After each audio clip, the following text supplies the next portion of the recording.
Penindasan yang dialami etnis Uyghur oleh pemerintah China terus jadi perbincangan di Indonesia. Perbincangan itu kian memanas setelah Wall Street Journal atau WSJ merilis laporan yang menyebut pemerintah China menggelontorkan uang dalam rupa-rupa program. Gunanya untuk meyakinkan publik Indonesia bahwa tidak ada pelanggaran HAM di Xinjiang. Dan salah satu programnya adalah mengundang ulama, politikus, dan jurnalis Indonesia untuk datang langsung ke Xinjiang.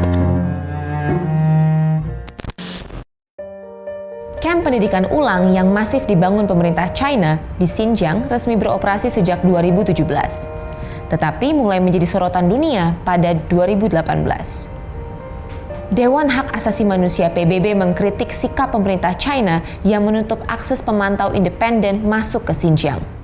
In China, my staff have not been given unfettered access to the country. 16 Oktober 2018, broadcaster milik pemerintah China Central Television atau CCTV merilis dokumenter pendek atas apa yang mereka sebut sebagai Pusat Pelatihan Pendidikan Keterampilan Xinjiang. Upaya mengubah sorotan global juga dilakukan dengan mengundang diplomat negara sahabat untuk berkunjung ke Xinjiang pada akhir Desember 2018. Ikut serta dalam kunjungan itu adalah Duta Besar RI untuk China, Oratmangun Jauhari. Akhir Februari 2019, 15 orang perwakilan Nahdlatul Ulama, Muhammadiyah, dan MUI berkunjung ke Xinjiang. Beberapa hari kemudian, giliran beberapa wartawan dari Indonesia berangkat menyusul. Sebagian agenda kunjungan bahkan dicuplik dalam dokumenter propaganda yang ditayangkan CCTV beberapa pekan kemudian. Dari dokumenter itu, terlihat para tamu undangan mengunjungi kamp-kamp yang diberitakan media barat sebagai kamp konsentrasi. Dengan pencitraan satelit, kami bisa mengetahui lokasi kamp mana saja yang didatangi oleh rombongan dari Indonesia. Hasil analisis kami menemukan banyak hal yang ditutupi pemerintah China. Bagian tersuram kamp tidak pernah ditunjukkan kepada rombongan dari Indonesia.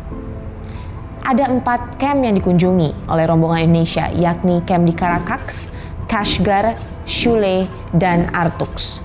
Ini adalah video yang sempat disiarkan langsung oleh NU Channel. Kami mengidentifikasi video ini diambil dari lokasi ini. Terlihat dari struktur denah bangunan gedung di sampingnya. Kamp ini berlokasi di pusat kota Kabupaten Caracas.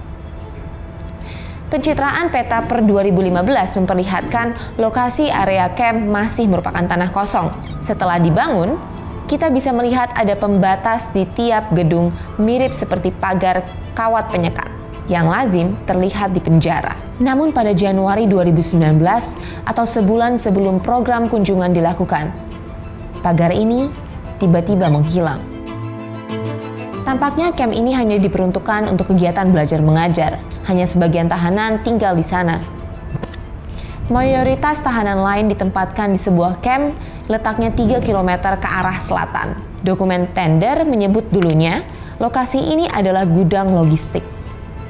Namun dialihfungsikan sebagai kamp reedukasi dengan luas 33 hektar dan mampu menampung hingga 6.000 orang. Selain 2 kamp tadi, ada juga kamp lain yang jaraknya hanya 2 km. Masih terlihat kondisi dalam kamp banyak dikelilingi kawat berduri. Selain itu, ada juga kamp yang letaknya 14 km ke arah selatan. Kamp ini disebut sebagai kamp terbesar di Caracas dengan luas 70 hektar. Disebutkan, kamp ini memiliki ruang tahanan dan barak militer. Lokasi kamp vokasi lain yang dikunjungi terletak di Shule. Foto ini diambil wartawan kumparan Marsha Audita. Foto ini diambil dari titik ini. Terlihat dari konstruksi bangunan dan dinding yang muncul di belakangnya. Jika saja wartawan kumparan ini datang 6 bulan lebih awal, yang dia lihat akan sangat berbeda. Dulu di bagian depan masih terdapat bangunan ini. Akses ke gedung utama pun tersekat oleh pagar kawat. Sebulan sebelum rombongan datang, bangunan dan pagar lalu menghilang. Ini adalah foto yang dijepret wartawan Liputan 6 Rizky Akbar Hasan. Foto ini diambil dari titik ini. Bulan September, di area ini masih terdapat bangunan ini dan pagar kawat yang seperti mengukung gedung ini. Oktober, pagar itu hilang. Bulan Desember, giliran bangunan yang dirubuhkan. Sehari setelah di Caracas, rombongan ulama berkunjung ke kamp ini. Lokasi kamp ini ada di Kashgar. Rombongan ulama masuk ke gedung ini, keluar di sini, dan masuk lagi ke gedung ini, keluar, lalu masuk ke kantin ini. Sebulan sebelumnya, Kepala Biro Antara Beijing, Irfan Ilmi mengambil video ini di lokasi ini. Sebetulnya tak seluruh area didatangi rombongan. Area bagian ini dilarang didatangi. Gedung-gedung ini tersekat satu sama lain dan saling terkukung tembok beton. Akses masuk harus melewati pos penjagaan ini. Tahukah Anda, dalam dokumen tender disebutkan bahwa di kamp ini terpasang 1.400 kamera pengawas. Wartawan NBC, Keir Simmons, sempat mempertanyakan kejanggalan ini saat ia berkunjung ke sana bulan Oktober lalu. Across the road to the other side, where there are bars on the windows. That is a normal school. It has nothing to do with us, he says. Camp lain dikunjungi wartawan Indonesia adalah camp di Artux. Ini adalah foto yang diambil wartawan Kumparan. Foto ini diambil dari titik ini. Terlihat dari lapangan basket dan visual gedung di belakangnya. Foto lain diambil pemimpin redaksi IDN Times, Uni Lubis. Para wartawan tampaknya telah tertipu.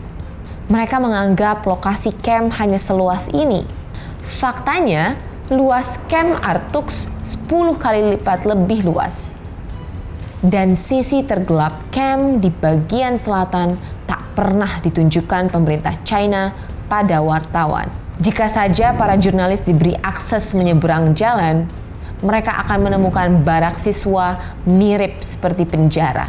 Penggunaan ekstensif pagar kawat berduri terlihat jelas memblokade tiap bangunan. Lapisan pengamannya pun sampai 2 lapis. Bergerak lebih ke selatan, Anda akan melihat satu blok bangunan yang lebih mirip seperti penjara super ketat ketimbang sekolah pelatihan keterampilan. Menara pengawas ada pada setiap sudut. Lapisan pengamannya pun hingga 3 lapis. 1, 2, 3.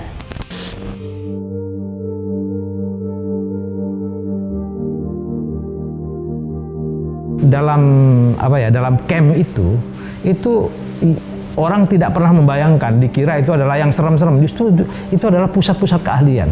Saya nggak bisa bilang ada penyiksaan karena emang nggak ada. Lagi pula kan nggak goblok-goblok amat ya. Orang Cina itu terus kemudian nunjukin orang yang disiksa ke kita, kan nggak mungkin. Kami menyaksikan benar bahwa itu memang bukan kamp konsentrasi dalam artian seperti dalam karya Solzhenitsyn, Gulag itu misalnya yang begitu kejam. Ternyata enggak. Itu enak sekali di situ itu. Kayak pesantren di Indonesia, bahkan lebih enak dari pesantren. Maksudnya many people say that this is the prison gitu. Oh enggak. Ada di satu tempat tuh ada yang bangunan-bangunan tapi enggak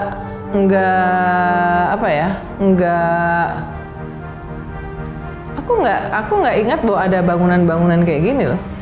Ada sesuatu yang memang direkayasa, kita rasakan, tapi tidak mungkin semuanya bisa direkayasa. Sebagai sebuah tempat untuk pelatihan-pelatihan vokasional itu tidak mungkin direkayasa, memang itu nyata ada gitu kan.